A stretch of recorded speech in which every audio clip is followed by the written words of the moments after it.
Salam, bu AutoCAD-dan 6-cı dərsimizdir. Bu dərsdə biz hatch funksiyası ilə tanış olacaq. Hansı ki, bu funksiya vasitəsilə biz deməli, çəkdiyimiz çerçözlərin daxili sahələrini rəyləyə biləcəyik. Gəlin başlayaq, tanış olaq bu elementlə. Bu home bölməsində draw panelində yerləşir. Hatch sağ aşağı küncdədir. Bu elementi sıxdıqdan sonra tutalım bu dördbucaqlının iç sahəsini ştrixləmək istəyirik. Sırf ştrixləmək, rəyləmə ilə daha sonra tanış olarıq.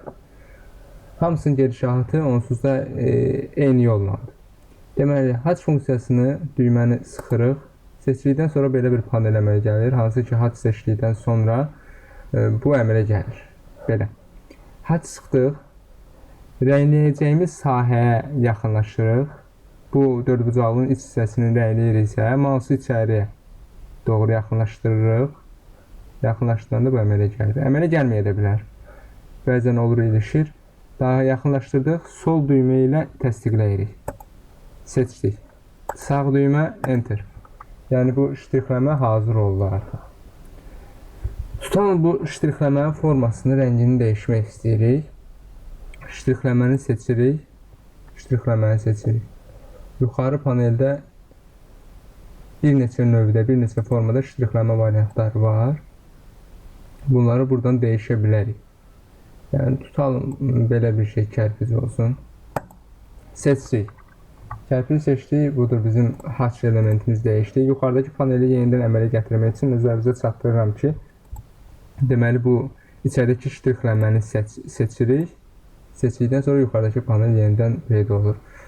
Bu məntiqi bir əməliyyatdır. Hansı ki, yəni bu hatchı seçməmişiksə yuxarıdakı panelin olması da bir növ məntiqsiz. Seçdik, əmələ gəldi. Seçmədik, yox oldu. Deməli, tutaq ki, bu dördbucaqlıların sayını artırmaq istəyirik.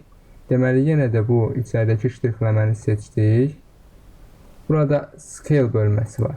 Bu scale bölməsini artırdıqca naxışın ölçüsü böyür. Kiçiltdikcə kiçilir. Yəni, kəmiyyəti azaltdıqca kiçilir. Buna verək 0.1. Divarımız hazırdır. Burada bucaq bölməsi də var, angle. Hansı ki, bunu tərəfətdikcə fırlanır. Yəni, burada rəqəm də verə bilərik. 90 dərəcə versək, 45 dərəcə, 0. Və burada hatch transparency. Hansı ki, bu funksiya ilə şəffaflıq yarada bilirik. Fikir verin, bir qədər rəngi bozardı. Çünki arxa fonu artıq bunun üzərindən görmək mümkündür. Bir qədər də artırsaq, biraz da şəffaflaşır. Hansı ki, arxa fonda əgər hər hansı bir şəkil yerləşərsə, artıq hatch transparency-ni artırsaq, arxa şəkili görə biləcəyik rahatlıqla. Deməli, davam edək. Bu funksiyaları bundan əlavə propertiesdən də işlədə bilərdik. Ştrixləməni seçirik, sağ düyməni sıxırıq, aşağıda properties seçsək, burada belə bir tənzimləmə funksiyası əmələ gələcək, pəncərəsi. Bu funksiyalarla eyni parametrləri burada dəyişə bilərik.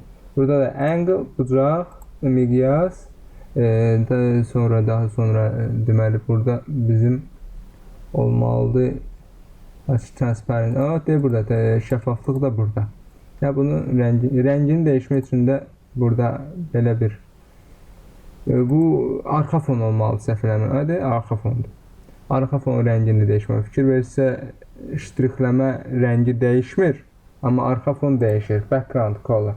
Amma ştrixləmənin öz rəngi isə, öz rəngini dəyişmək üçünsə yuxarıdakı color bölməsindən istifadə edə bilərik. Hansı ki, tutalım indi ağ rəngdədirsə, bunu sarı ilə, qırmızı ilə vəz eləmək mümkündür. Belə bir rəng elədik. Bunu pozaq. Silək. Artıq məncə bununla tanış olduq. Bir də rəng ştrix verək, bir daha təkrar edək. Ştrixləməni seçdik. Daha sonra seçəcəyimiz sahə, ştrixləyəcəyimiz sahəni seçirik. Lakin bu seçməmişdən, qabaq ştrixləməmişdən öncə də burada biz öz seçimlərimizi eləyə bilərik. Hansı ki, yəni ilk öncə biz tutalım ştrixləməni seçirik. Ştrixləmə olsun belə. Rəngi olsun, tutalım nə bilim, yaşıl rəngdə. Bu da olsun kök rəngdə. Yaxınlaşdırdıq bura. Görürsünüz, əmələ gəldi artıq. Elə scale da indi miqyası da bu başdan 0.5 eləyək. 0.1. Hə, ölçüsü normal, biraz kiçik oldu, 0.2. Belə.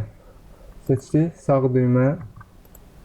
Yox, enter yox. Eski basırız. Belə. Ştrixləməmiz hazır. Keçək bir qədər qəliz funksiyalara.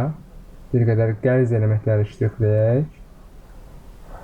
Hansı ki, burada belə bir şey çəkmişəm. Öncədən hazırlamışam. Bunu bir dənə də offset edək. Belə. Buranı ştrixləmək istəyirik.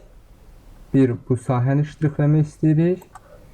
Bir də tutalım buraları. Buranı. Belə ştrixləmək istəyirik. Digərləri qalsın. Bunu necə edirik?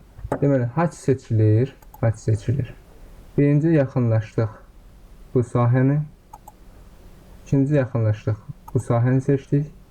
Bu sahəni seçdik. Sağ düymə enter. Artıq hazırdır.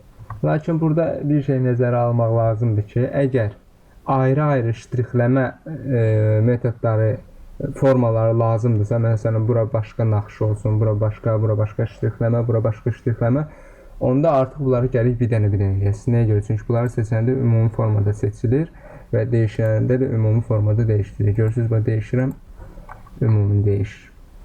Gəlin ayrı-ayrı məsələn ştrixləyək, haç seçdik. Tutalım bu formanı bura verirəm, ESC. Daha sonra yenidən haç seçirəm, bu formanı bura verirəm, yenidən haç seçirəm, bu formanı bura verirəm. Bunların biraz böyütsək problem olmayacaq. 1, miqyasını artıraq, 1, 5. Bunu da 5 eləyək. Belə 5. Bir dənə də haç verək, haç. Adəli bunu verək. Bu da hazırdır. Belə. Gördünüz, artıq 1, 2, 3, 4. Seçəndə də ayrı-ayrı seçilir. Daxili hissəsinə əgər hər hansı bir sırf rəng vermək istəyirsə, sadə bir rəng vermək istəyirsə, yenə də haç funksiyası seçilir. Burada solid tıklayırıq. Daha sonra sahəni seçirik.